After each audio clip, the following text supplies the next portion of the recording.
Olá, pessoal! Sejam muito bem-vindos a esse espaço que a gente reservou para termos uma conversa, né? Para respondermos as perguntas de vocês com mais tempo e tranquilidade. Começa agora mais um Entre a Gente.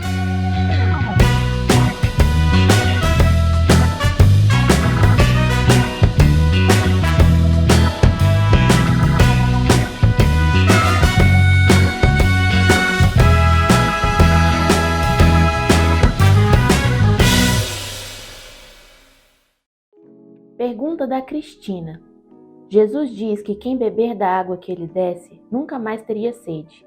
Me explica essa passagem, porque quanto mais eu oro, leio a Bíblia, jejuo e ouço a palavra de Deus, mais fico com vontade de ouvir, de falar e de buscar.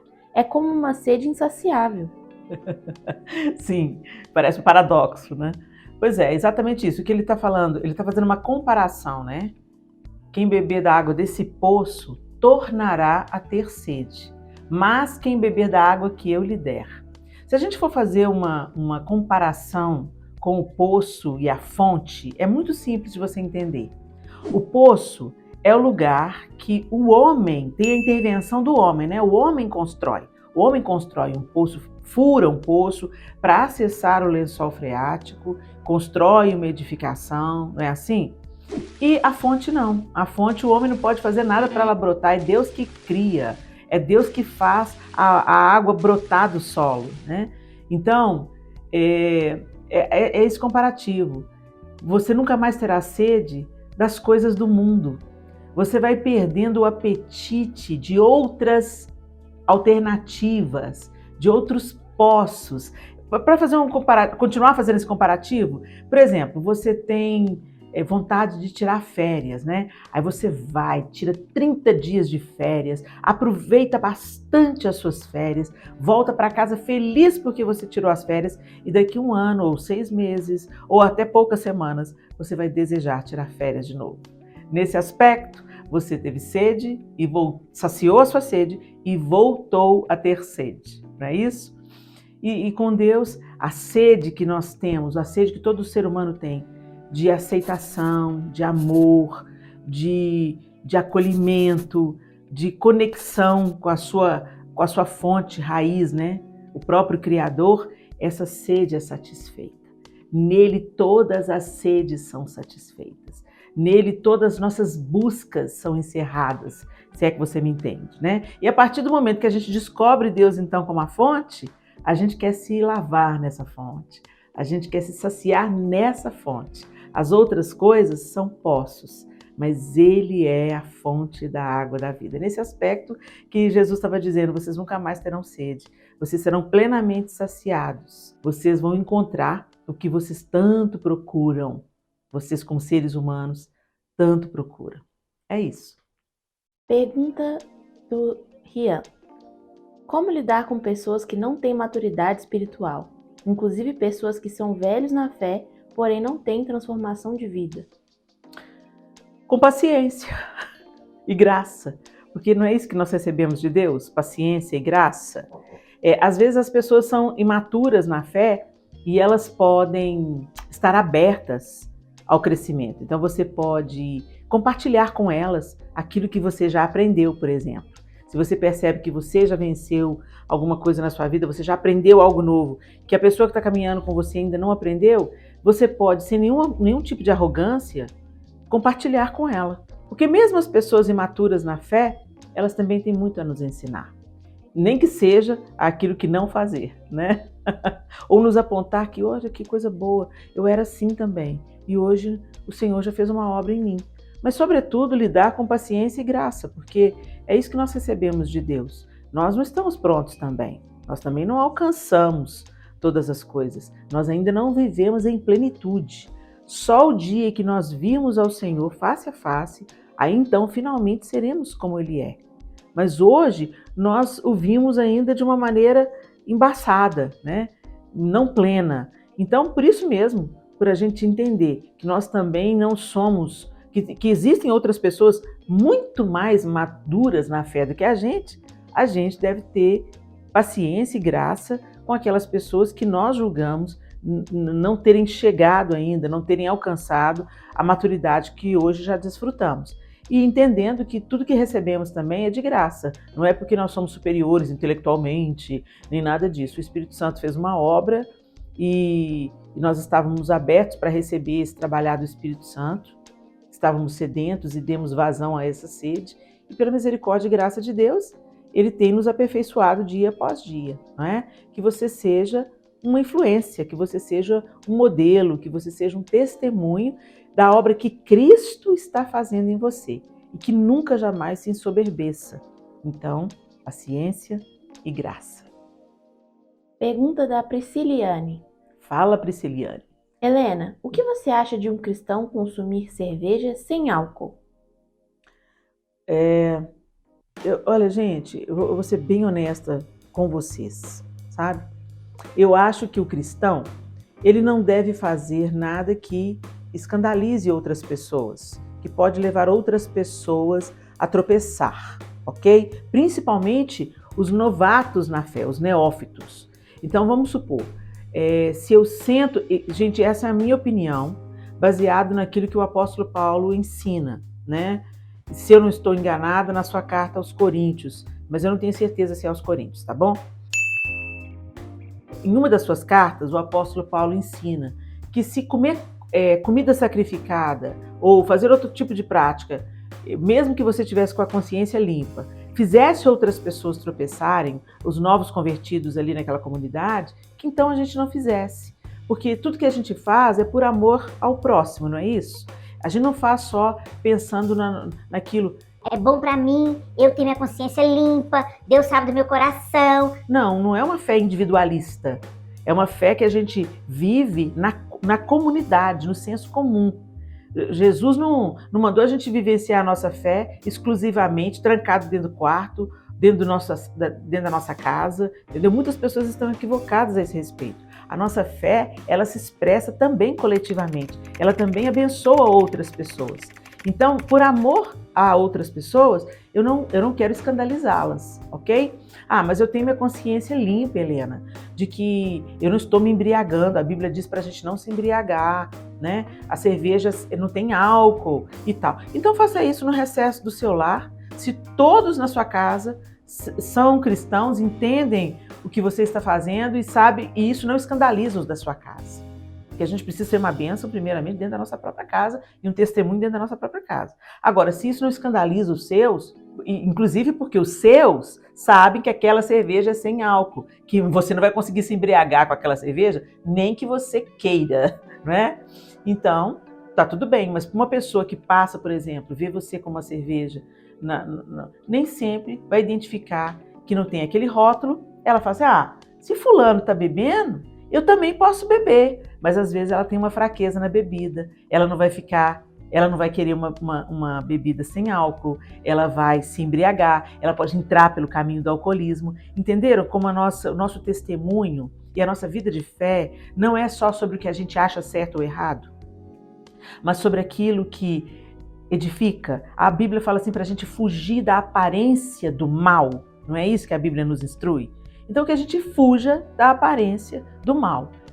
Se essa pessoa quer beber a cerveja sem álcool, se ela não está se embriagando e ela faz isso no recesso do lar dela, onde ela não vai escandalizar ninguém, não vai fazer o pequeno tropeçar, que faça isso então, sabe? Mas a gente tem que entender que a nossa fé, ela não é individualista, ela pensa também naquele que está dando seus primeiros passos na fé, ela não é egoísta, é algo que a gente compartilha, que a gente testemunha, não apenas com as nossas palavras, mas também com as nossas escolhas, as nossas atitudes. Sem parecer legalista, tá bom, gente? Não é só sobre uma coisa de hipocrisia, não. É ser intencionalmente amoroso e preocupado principalmente para aqueles novos na fé ou aqueles que podem ter uma fraqueza numa determinada área. Que nós não sejamos aqueles que com a nossa atitude vamos ajudar a empurrar o outro ribanceira abaixo. Pergunta da Rosanian. Quando o marido tem amizades ímpias e se deixa influenciar até gerar problemas no casamento, como a esposa deve agir? uma vez que o marido não dá importância para as queixas e o diálogo é quase inexistente? Você já disse tudo. O diálogo é quase inexistente e o marido não dá atenção para as queixas. Então, para que falar? Para que falar com quem não está disposto a resolver? Você vai falar e o máximo que você vai conseguir é trazer um conflito para o seu casamento, criar no seu marido uma antipatia, uma impaciência e aprofundar um problema que por si só já é algo ruim. O seu marido está sendo influenciado por atitudes de pessoas que não creem, né? Isso já é ruim por si só.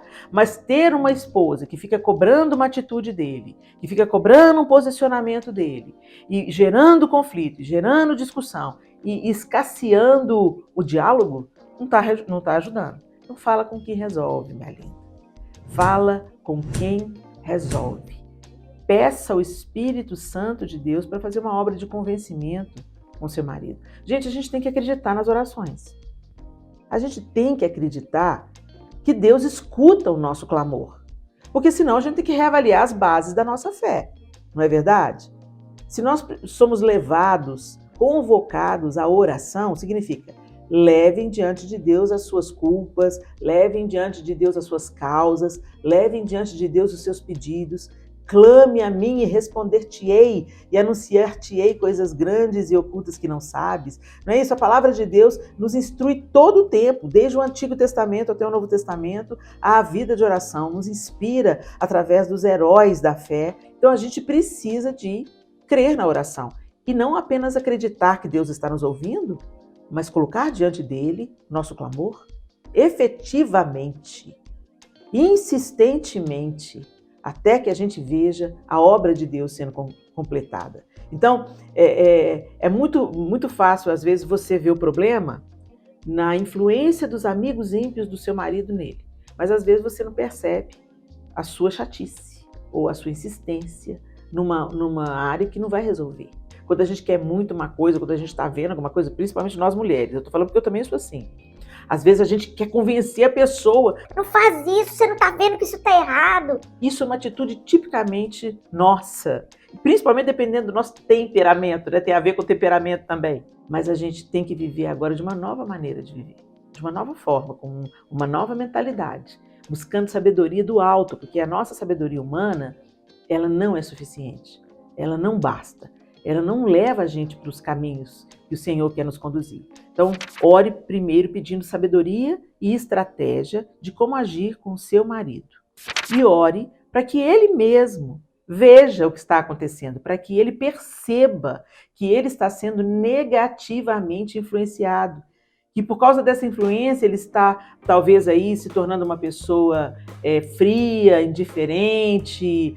Eu não sei, né, qual que é a sua queixa específica, nem preciso saber, mas eu quero te dizer, creia na oração, aplique a oração. Primeiro a oração por você mesmo, pedindo para o Senhor te sarar, te tranquilizar, te acalmar, te dar paz, porque você precisa estar em paz para você fazer essa oração do jeito certo. Então pede ao Senhor, Senhor, eu preciso de sabedoria do alto, eu preciso de estratégia e eu preciso da paz, a paz que só o Senhor tem para me dar, para eu poder lidar com meu marido com amor, com graça, com favor, me dar sabedoria diante dessa situação. E segundo, orar pelo seu marido, Senhor, convence da justiça, do pecado e do juízo, mostra para ele, Senhor, mostra para ele o que eu estou vendo e ele não consegue ver. Convence, Espírito Santo, de um jeito que eu não consigo convencer. É isso. Última pergunta da Tayane. Fala, Tayane. Eu percebi que quando oro conversando com Jesus, como se ele estivesse ao meu lado, flui melhor de quando eu oro de joelhos. Será que há algum problema nisso? Não há problema nenhum, né? A gente pode orar deitado na cama, a gente pode orar andando pelo caminho, a gente pode orar de qualquer maneira. Mas eu particularmente, eu acho que quando a gente dobra os joelhos para orar, a gente está fazendo com que todo o nosso corpo, né? A gente está expressando a Deus, inclusive com o nosso corpo, a nossa total submissão, rendição e dependência de Deus. Gente, esse negócio é tão sério, pode parecer apenas uma coisa religiosa, sabe? Mas isso é tão sério que Em algumas culturas orientais, por exemplo, as pessoas não se ajoelham. Não se ajoelham porque se ajoelhar é um sinal evidente de estar se submetendo a outra pessoa. E às vezes na nossa cultura isso tudo é muito banalizado, isso vai se perdendo, porque até porque o Brasil é um país multicultural, a gente assimilou vários tipos de culturas, né? Então a gente é muito misturado, e isso tem um lado bom, mas isso também tem um lado ruim, porque algumas coisas boas foram diluídas nessa faceta multicultural que o Brasil tem. Então, é delicioso você orar com o Senhor, falar com Jesus e do jeito que você quiser falar, como se ele estivesse ao seu lado. Mas mesmo considerando que ele está ao seu lado, se ajoelhe, põe a cabeça no colo dele. Vamos pensar dessa forma, né? Em momentos específicos, eu acho que tem muita importância nós dizermos para o Senhor que nós estamos completamente submetidos com a nossa mente, com o nosso coração, principalmente, porque não adianta a gente estar de joelho quando o nosso coração é altivo, né? E na nossa mente nós estamos pensando que a gente manipula Deus, isso não existe. Mas quando você está rendido, entregue, deixar o seu corpo submisso, né? Inclusive o seu corpo rendido, ajoelhado, não descarta isso completamente, não, tá bom? Mas fica segura, você pode orar andando pelo caminho, você pode orar dirigindo o seu carro, você pode orar assentada, você pode orar prostrada, totalmente prostrada no chão, e você pode orar ajoelhada. Mas pensa nisso do que eu estou falando. Tem momentos que a gente quer expressar ao Senhor a nossa completa dependência, devoção. Isso deve começar no coração e transbordar para fora, né? Para o nosso corpo, para as nossas atitudes, para as nossas escolhas, para as nossas palavras, para o todo. Tá bom? Fica por aqui, Sofia? Acabou? Acabou por hoje, gente.